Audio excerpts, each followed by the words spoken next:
Mọi người, mời mọi người ăn ốc bông với mình nha. Ây da. Wow, cái gan của nó to. Mời mọi người nha.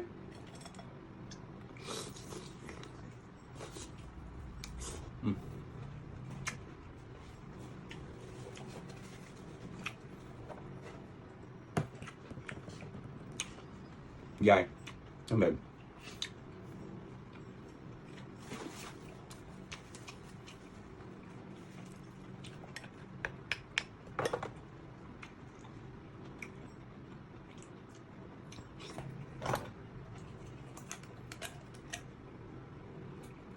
Wow.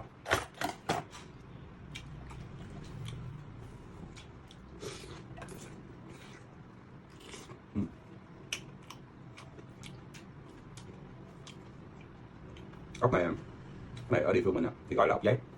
Tại vì lý do mà gọi là ốc giấy là nó rất là mỏng, mình có thể dùng tay mình bẻ nó. Còn một số nơi rộng rãi hơn thì gọi là ốc bông.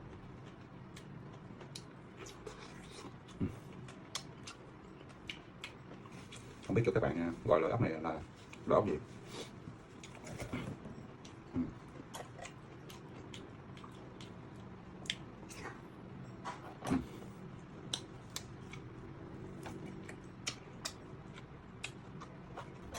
Cũng khá lâu rồi mình không ăn loại ốc này. Wow.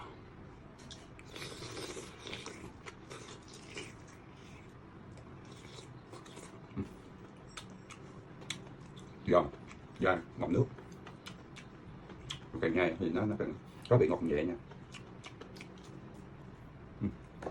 Cái gọi là các bạn.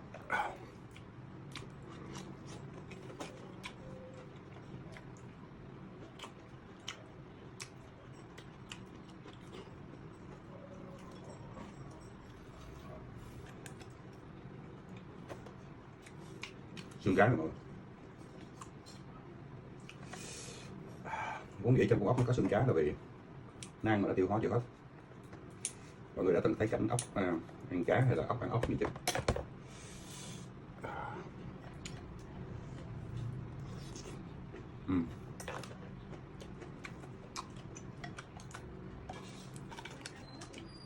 Wow, con này to.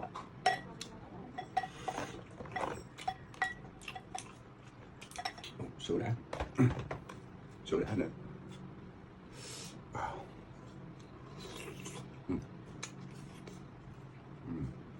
Lâu lâu gặp con ốc có sữa, ăn sữa thiệt. Đã quá.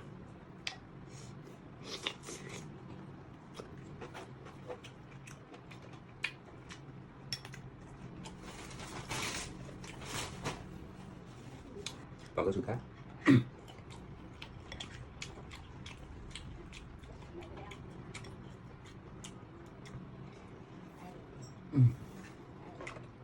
Ok.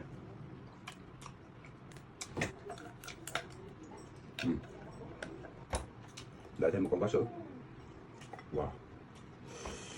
Cái sữa này ăn khá ngon này.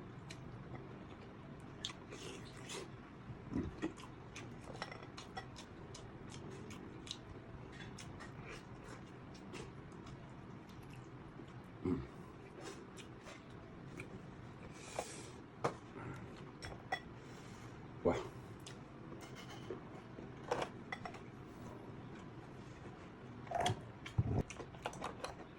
Chính còn bạn 6 con muốn nào.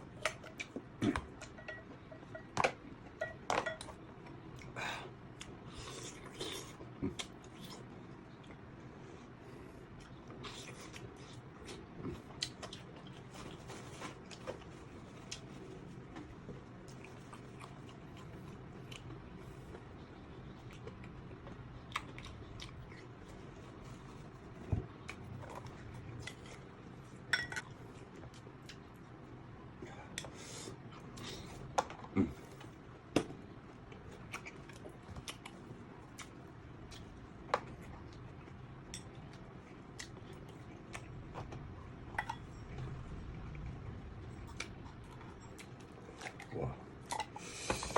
Wow. Thịt nó trắng.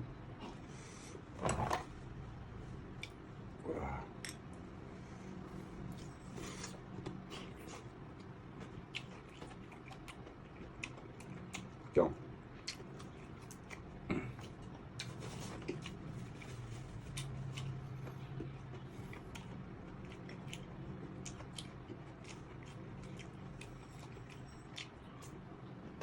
Nhớ đăng ký kênh giúp mình nhé.